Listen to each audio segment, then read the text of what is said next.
Chers amis, bonjour. Ravi de vous retrouver pour une page pour Judéa Cannes. Aujourd'hui, mon invitée est Véronique Franco, psychologue et psychothérapeute. Elle est passionnée par le dialogue interreligieux depuis l'âge de 20 ans. Et elle est partie en Inde à l'aventure explorer le monde, où elle a rencontré de nombreuses personnalités qui ont marqué sa vie depuis son plus jeune âge. Habituée au dialogue interreligieux, Véronique, vous faites partie des amitiés judéo-chrétiennes à Antibes, de la fraternité d'Abraham qui représente les 3 religions monothéistes juives, chrétiens, musulmans. Vous êtes amie aussi des Focolaris, c'est un mouvement chrétien qui œuvre pour la paix aux croyants et aux artistes, qui œuvre à l'international. Vous êtes membre également et surtout membre active de l'association Vivre Ensemble à Cannes depuis 2011, qui réunit les 4 communautés religieuses. Depuis 10 ans, vous faites également partie de la chorale juive Renanim de Nice et vous étudiez l'hébreu depuis 4 ans avec Emma Moyal dans notre communauté cannoise. On dit que vous êtes la plus juive des catholiques à Cannes. Aujourd'hui, Véronique, vous êtes là pour nous parler de ce magnifique ouvrage Ensemble vers la paix dont vous êtes l'auteur. Cet ouvrage vient de sortir aux éditions Saint-Léger. Il est vendu en librairie, à la Fnac, à Cultura, dans toute la région. Cependant, avant de vous présenter le livre, nos amis aimeraient bien vous connaître. Bonjour Véronique Franco. Bonjour Carole, bonjour à tous. Véronique, avant de démarrer sur cet ouvrage merveilleux, d'où venez-vous? Quelles sont vos racines? Alors mes racines sont provençales. J'ai vécu toute ma vie à Salon de Provence. Mon père était méditerranéen depuis plusieurs générations et ma mère venait du Nord. Donc déjà, j'étais confrontée à une certaine forme d'altérité. Nord et Sud. Nord et Sud. Alors, racontez-nous juste une petite anecdote des bruits de vos enfants, de votre contexte familial, vos parents, votre éducation. Est-ce qu'ils avaient déjà les portes ouvertes, puisque vous avez quand même une ouverture aux autres qui est... Alors j'ai reçu une éducation chrétienne, mais très très libre et très ouverte, comme je le disais, du fait que mon père et ma mère étaient originaires de 2 régions très différentes, et finalement ce sont aussi déjà 2 cultures très différentes. Mon père était chirurgien et donc très investi aussi au niveau du service à l'autre, et donc nous étions 4. 3 filles et un garçon, et j'ai vécu toute mon enfance dans une grande maison, donc à Salon de Provence, et j'aime beaucoup, les odeurs, j'aime beaucoup les bruits de la Provence, et puis les paysages magnifiques aussi de la Provence, qui m'ont beaucoup inspirée, je dirais, dans mon enfance. Alors à l'âge de 20 ans, vous partez en Inde, et c'est la découverte. Qu'est-ce que vous êtes venu chercher là-bas? C'était les années 70, Katmandou, les années un peu hippies, enfin qui commençaient un peu. Oui, c'était un voyage que nous avions fait en groupe. Et nous étions partis en Inde pour mieux connaître effectivement la culture hindoue.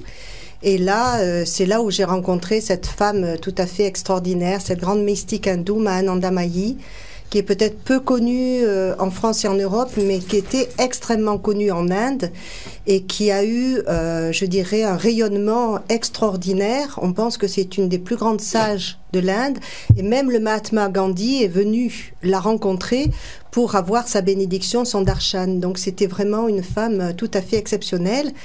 Et la même année, donc, j'ai rencontré aussi une très grande sainte, on peut dire, pas tout à fait sainte encore, mais en tout cas en procès de canonisation, Marthe Robin, qui était donc une femme stigmatisée, qui a vécu pendant 50 ans la Passion du Christ.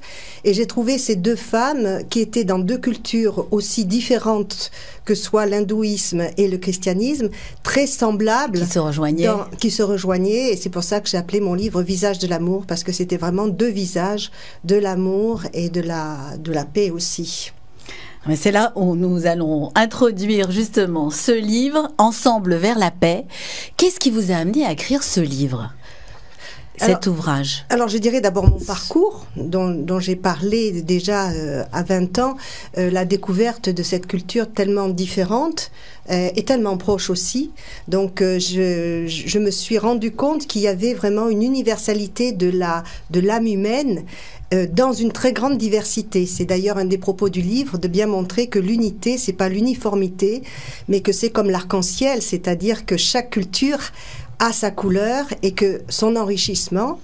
Et puis ensuite, je suis allée à Assise en 86 quand Jean-Paul II donc a fait cette très grande rencontre, les fameuses rencontres d'Assise avec les représentants, toute la jeunesse aussi. C'est ça, la jeunesse, et puis tous les représentants de toutes les traditions, et notamment le Dalai Lama, donc qui était là. Et un des co-auteurs du livre, René Samuel Sira, donc qui est l'ancien grand rabbin de France, qui m'a raconté combien cette rencontre avec Jean-Paul II avait été déterminante pour lui. Et il continue d'ailleurs aussi, René Samuel Sira a beaucoup prôné les voies de la paix, les voies de l'ouverture et de la fraternité. Et puis ensuite, donc j'ai eu l'occasion de rencontrer donc des grandes personnalités du monde juif, comme André Chouraki par exemple. Son fils d'ailleurs témoigne aussi, Emmanuel Chouraki, dans le livre. Et puis le Cheikh Bentounès, qui fait partie aussi de notre vivre ensemble à Cannes. Donc toutes ces rencontres-là m'ont amené forcément à vouloir aller un peu plus loin et montrer combien il existe aujourd'hui des personnes qui vivent cette fraternité à travers toutes les traditions du monde. Et comment et pourquoi vous avez choisi à peu près, il y a 23 personnalités, dont 8 femmes.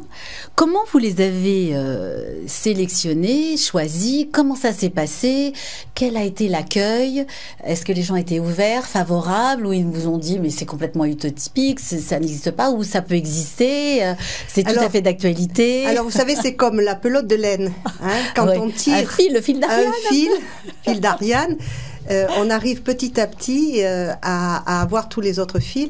Et j'ai commencé par Maria Voce, qui est l'actuelle présidente des Focolari en Italie, qui a pris la suite de Chiara Lubick. Et Chiara Lubick était une femme extraordinaire, puisque même... C'est la fondatrice. La fondatrice donc des Focolari, et qui, même avant Vatican II, avait cette ouverture, prônait l'unité, non seulement avec les chrétiens, mais avec toutes les traditions religieuses du monde, avec les artistes et avec les non-croyants, ce qui était à l'époque tout à fait remarquable.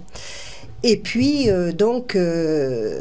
Maria Voce m'a dit oui tout de suite. Ensuite, elle est basée, c'est à Florence, à Rome, et enfin à côté de Rome, à Castel Gandolfo. Et puis ensuite, Jean Vanier, donc qui est le fondateur de l'Arche, qui est malheureusement décédé donc en mai 2019. Vous pouvez me rappeler qu'est-ce que c'est, rappeler à nos auditeurs l'Arche? Oui, c'est une communauté maintenant qui est internationale et qui reçoit des personnes handicapées. Et ils forment donc des petites communautés, et ces personnes-là sont accueillies de façon... Mais de toute religion ou... Alors, au départ, Jean Vanier est chrétien catholique, mais il est ouvert effectivement à toutes les traditions, puisque son œuvre couvre l'ensemble de la planète, on peut dire. Et donc, il a cette ouverture d'esprit. Et ensuite, petit à petit, donc Emmanuel Chouraki, et puis petit à petit, les autres sont venus. Mathieu Ricard aussi. Alors comment justement cette belle personnalité de Mathieu Ricard, moine bouddhiste, qui est par sa mère est d'origine juive, donc ça très peu de personnes. Ah ça je ne le savais pas, vous m'apprenez quelque chose, Carole. Elle est d'origine juive et donc enfin, peut-être il n'y a pas de hasard quelque part dans l'ouverture. Et comment il a accueilli il vous l'avez rencontré ou ça s'est fait par... Alors ça s'est fait par Skype, par téléphone. Voilà, ça s'est fait par son secrétariat en fait, et surtout par l'œuvre Karuna Shechen, oui. Qui est une œuvre humanitaire pour les enfants, les jeunes filles des régions népalaises pour leur éducation. Et c'est à travers donc cette œuvre de Karuna Shechen que je l'ai rencontré et qu'il a accepté, et qu'il a très gentiment d'ailleurs mis mon livre sur son site internet.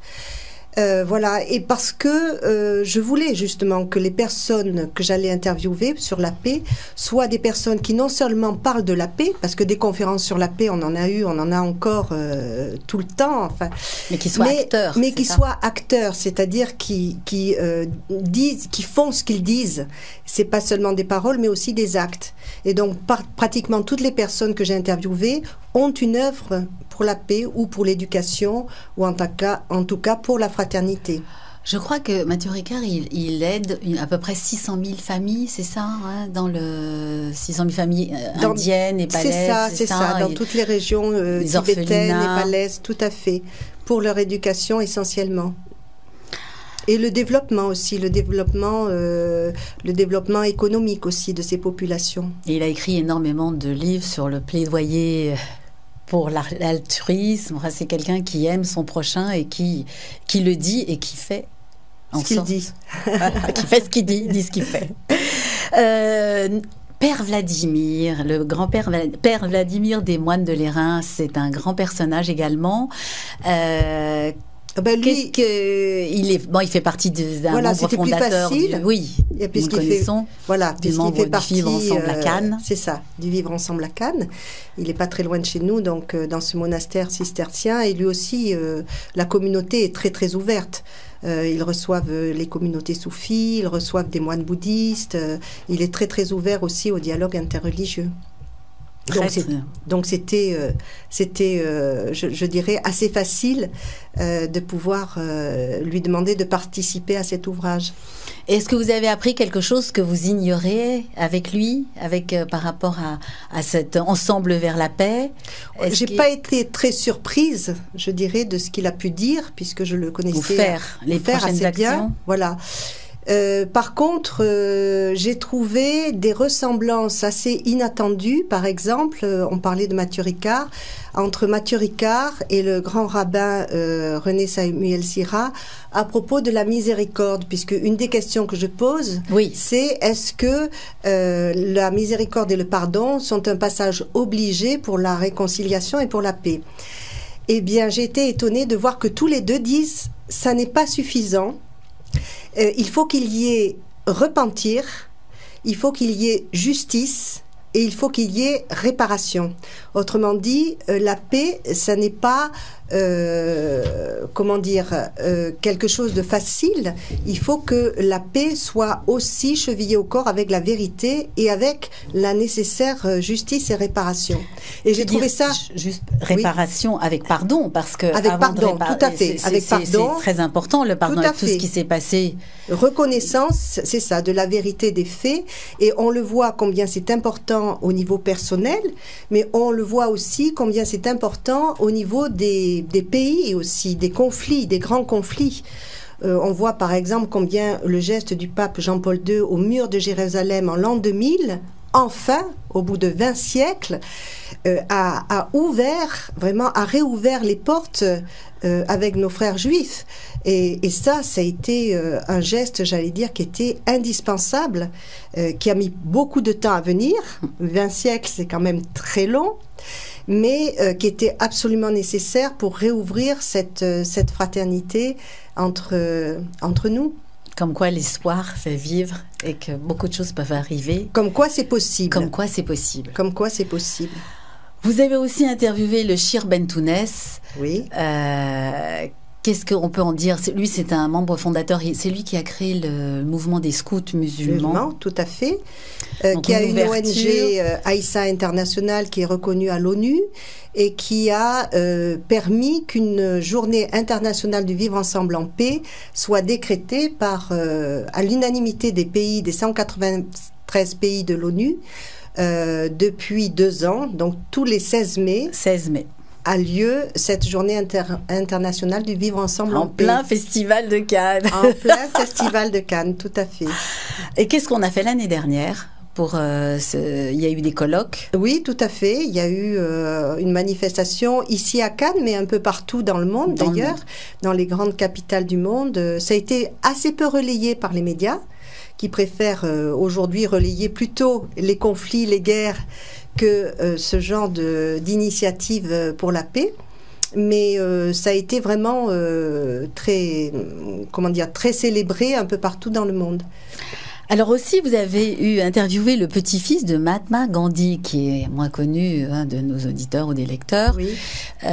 Qu'est-ce qui vous a interpellé dans sa façon dans ses réponses, ou comment il participe à la paix? Parce qu'en Inde, Alors, Arun Gandhi, ce qui m'a beaucoup interpellée, c'est quand on lui pose la question de l'éducation, justement, et de l'exemplarité des parents par rapport aux enfants. C'est très intéressant parce que, et là, ils sont à peu près tous les co-auteurs sont unanimes, que tout commence au berceau et qu'il est très très important pour l'éducation des enfants eh bien, de montrer justement l'exemple. Et lui, il parle donc de son grand-père, le Mahatma Gandhi, en disant combien il lui a légué cet héritage de paix, là encore une fois, non seulement par des paroles, mais par des actes. Et donc, il insiste beaucoup sur le fait que si nous voulons la paix, il faut que ça commence par les parents, l'éducation des parents et aussi à l'école, pour la paix et pour l'altruisme, et pour que l'éducation ne soit pas faite en fonction d'une compétition comme c'est le cas aujourd'hui, d'être le meilleur, le plus fort, le plus intelligent, etc.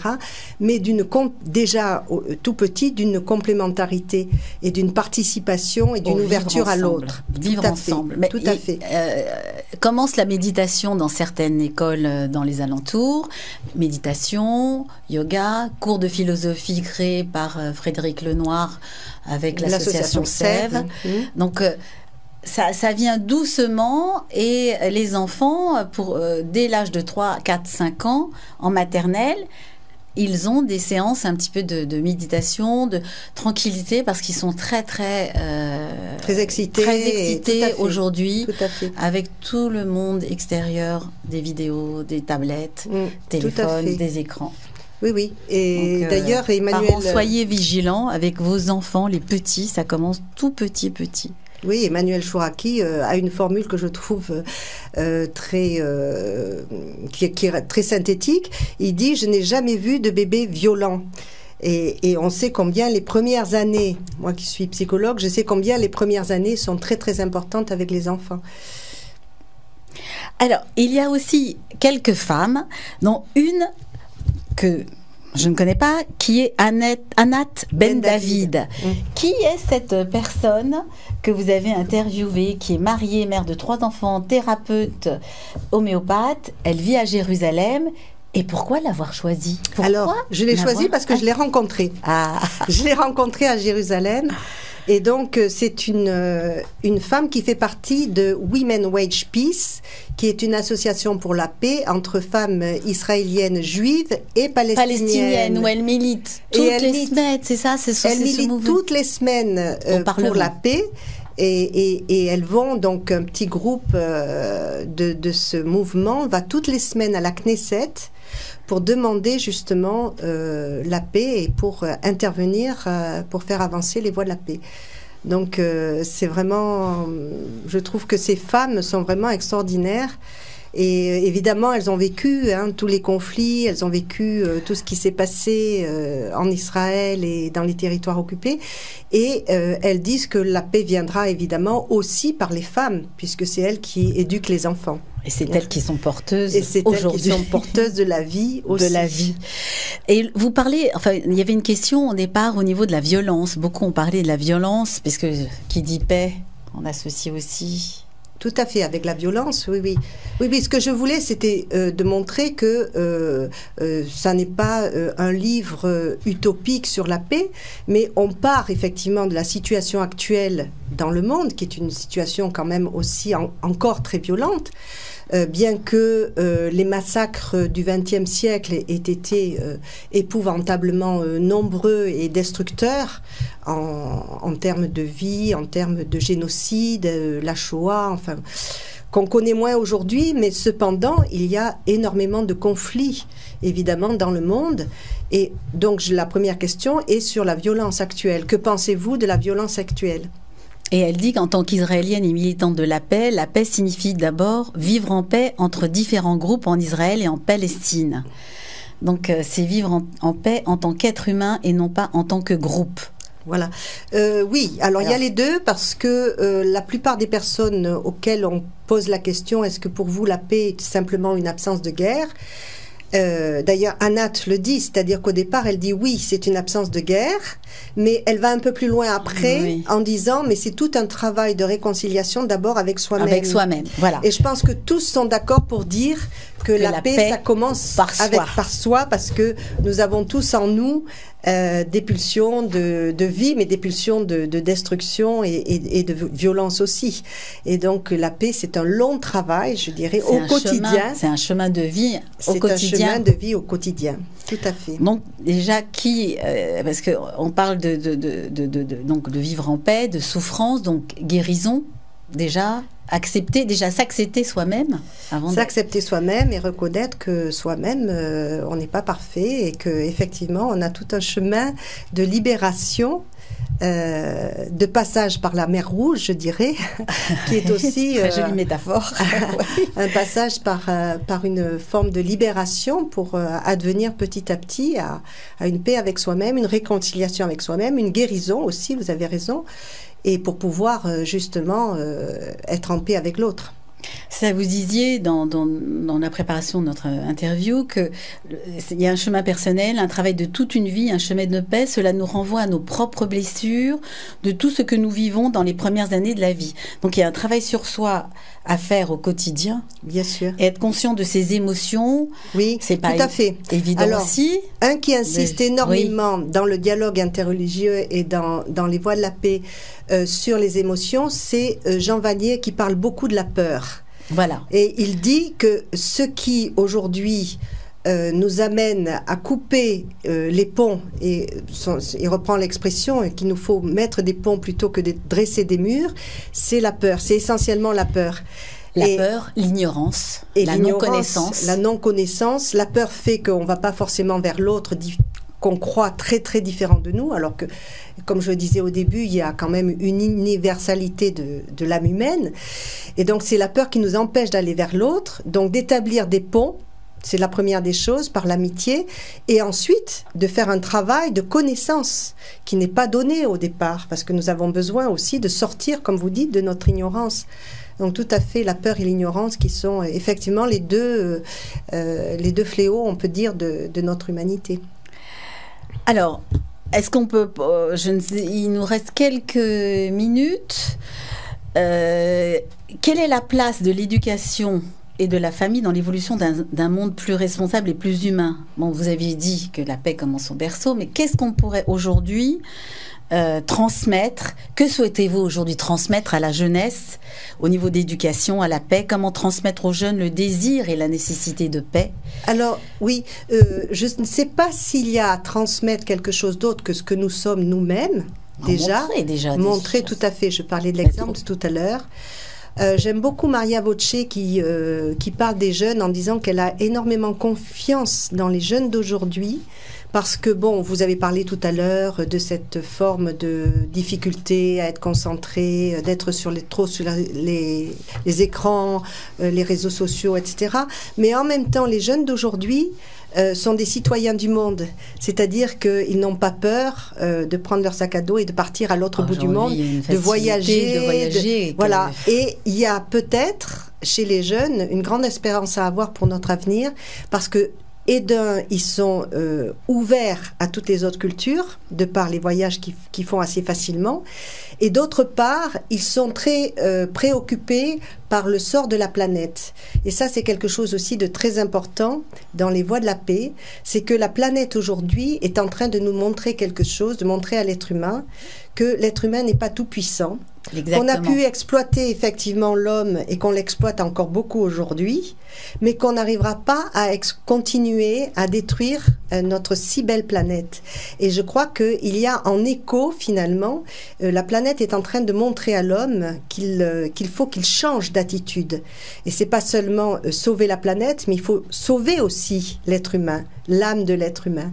Et ça, je crois que les jeunes, ils sont très très sensibles. Et je pense que c'est une voie d'espérance pour l'avenir.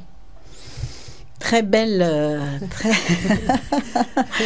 Après ce que vous venez de dire, je voulais parler de la préface parce que j'avais trouvé que vous aviez rendu hommage. Il y a une préface de Philippe Haddad, qui est l'ex-rabbin de Nîmes, qui est ouvert sur le dialogue interreligieux, et il parlait de l'autre qui se dit en hébreu aher et se construit à partir du mot ha, qui veut dire frère. Et tout autre est mon frère et ma sœur, si ce n'est mes parents communs, ce le sera par notre origine divine commune, ou pour le non-voyant par notre humanité commune. L'un de ses maîtres aimait répéter que les hommes se ressemblent en deux situations, dans l'amour et dans la mort. Donc ça va. Comment réaliser la paix aujourd'hui, pour terminer, ici et à Cannes? Qu'est-ce qu'on peut mettre en place? Je pense que c'est peut-être une bonne conclusion de dire que Ar, qui veut dire frère, et Aher, qui veut dire autre, eh bien de réaliser que tout autre est mon frère, puisque nous avons tous été créés de la même façon, et que finalement, dans notre très belle diversité, nous sommes finalement très semblables. Alors, ce message d'espoir, espérons que nous verrons la paix sur Terre. Commençons déjà aujourd'hui, là où nous sommes, avec ceux qui nous sont tout proches, parce que la paix est parfois beaucoup plus difficile avec ceux de nos propres communautés. En tout cas, c'est l'expérience qu'on en a dans le vivre ensemble. Intra-religieuse, et avec nos familles, et avec nos enfants, nos maris, etc. que parfois avec le tout autre qui est peut-être plus loin de nous, mais avec lequel parfois on a beaucoup plus de facilité de correspondance. Et bien sur ce, Véronique, je rappelle votre livre Ensemble vers la paix, paru aux éditions Saint-Léger, est à déguster, savourer, et surtout, ce qui est très intéressant et agréable pour ceux qui lisent de temps en temps, on prend une personnalité, on le pose et on revient et on compare, parce que vous avez dressé une dizaine de questions. Tout à fait. Et on peut juste conclure, vous avez dit que sur ces 23 personnalités, ils étaient tous d'accord pour une unité au niveau de la paix. Il y avait un mot commun, tout au-delà des religions, ils avaient quand même un fil. Ah oui, tout à fait. Ils se qui les réunissait. Tout à fait, c'est ce que je disais, frères universels. Dans l'amour de l'autre, dans l'amour de tout à fait. Dans l'intérêt aussi. Et le respect. Et le respect de chacun. Tout à fait. Ça va aussi au respect. Tout à fait. Et d'apprendre à se connaître. Et voilà. Donc, est-ce que vous auriez pour l'émission touche à sa fin, est-ce que vous auriez un souhait? Et je crois qu'il y a un prochain livre aussi en préparation pour 2021, non? Alors ça, c'est encore dans mon esprit, mais pas encore réalisé, vous avez raison. Mais non, ce que j'aimerais dire, c'est qu'il est important, urgent aujourd'hui, pour notre humanité, que tous ces êtres de paix puissent s'unir dans leurs valeurs communes, pour pouvoir développer ces voies de la paix. Moi, j'aime bien citer Martin Luther King, qui disait, et ça sera peut-être le mot de la fin, nous devons apprendre à vivre ensemble en frères, sinon nous mourrons tous ensemble comme des idiots. Et je crois qu'aujourd'hui, les voies de la paix, ça n'est pas simplement une simple utopie, mais c'est une nécessité pour la Terre et pour l'avenir. J'avais relevé quelques citations de votre livre dans des grands hommes de paix. Devenez le changement que vous voulez voir dans le monde, de Gandhi. Oui. Aime la paix et recherche-la sans cesse. Aime les personnes et rapproche-les de la Torah, de Hillel. Seule la paix est sainte, pas la guerre. Discours du pape François aux Assises du 20 septembre 2016. Et sans amour, le monde serait inanimé. Jalal al-Din Rumi. Voilà. Sur ce, chers amis, l'émission a vraiment touché à sa fin. Je vous remercie. Aujourd'hui, je recevais notre amie Véronique Francou pour son ouvrage Vivre ensemble, ensemble vers la paix. Et si vous n'avez écouté qu'une partie de l'émission, vous pouvez le voir sur la page Facebook de Judaïkan ou sur le site internet du Consistoire de Cannes. Et je vous dis à la semaine prochaine. Merci Véronique Franco et bonne chance pour votre livre. Merci. À bientôt. Merci Carole. À bientôt. Au revoir. Au revoir.